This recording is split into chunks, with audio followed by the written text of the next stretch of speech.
கோபால கோபால கோகுல நந்தன கோபால நந்தகுமார நவனித சோர பிருந்தாவனச்சர கோபால கோபால கோபால கோகுல நந்தன கோபால.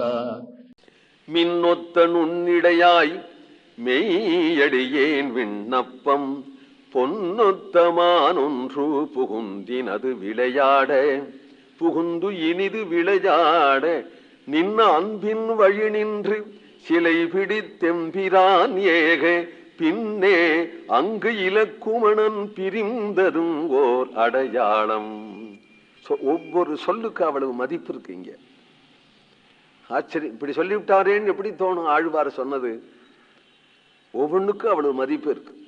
மின்னொத்த நுண்ணிடையாய் பிராட்டியனுடைய வர்ணனை பிராட்டிய பார்த்து சொல்றார். மெய்யடியேகேன் விண்ணப்பம். உண்மையான தாசன், உண்மையான தாசன் வந்திருக்கிறேன் விண்ணப்பம். பொன்னொத்தமான் ஒன்று பொன்மான் மாரீச்சன் மாயினாலே தன்னை பொன்மானக ஆக்கி கொண்டு வந்து புகுந்து இனிது விளையாட அவன் செய்யக்கூடிய சேஷ்டைகள் ஒவ்வொன்றும் கவர்ச்சிகரமா இருக்கான். அதனால இனிது விளையாட அதை எனக்கு பிடிச்சு கொடுமே என்கிறாள். பிடிச்சு கொடுமே அப்படின்னு சொல்லிட்டா இவர் போகணுமா? என்ன ராஜ்யத்தையே விட்டு அது வேணும் இது வேணும் நீ கேட்டதில்லை, இந்த மான பார்த்து கேட்கறிய பைத்தியம் எல்லாத்தையும் விடு அப்படின்னு சொல்லணும். ஆனா அதை பிடிக்கிறதுக்காக இவர் ஓடுறாரு.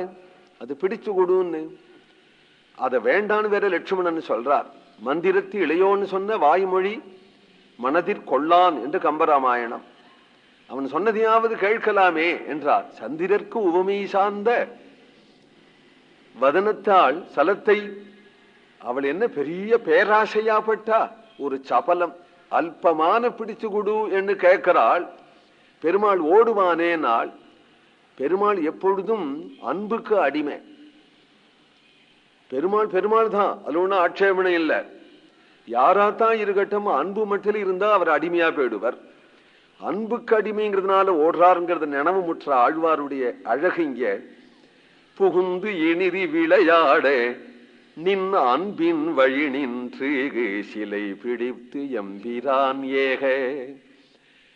நீ ஒரு பொருளை கேட்ட அதை சம்பாதிச்சு கொடுக்க முடியாத ஒரு கணவனா எடு நினைச்சு கையில வில்லை எடுத்துக்கொண்டு ஓடினாரே. நின்ன அன்பின் வழி நின்று சிலை பிடித்தெம்பிரான் ஏகே. பெருமாள் போனதும் மாரீசனை அடிச்சு விட்டார். மாணிஜா ஹா லட்சுமணா ஹா சீதேன் கதறினான். பிராட்டி கலங்கி விட்டாள். போய் பார்க்கும்படி லட்சுமணனை அனுப்பிக்கிறாள்.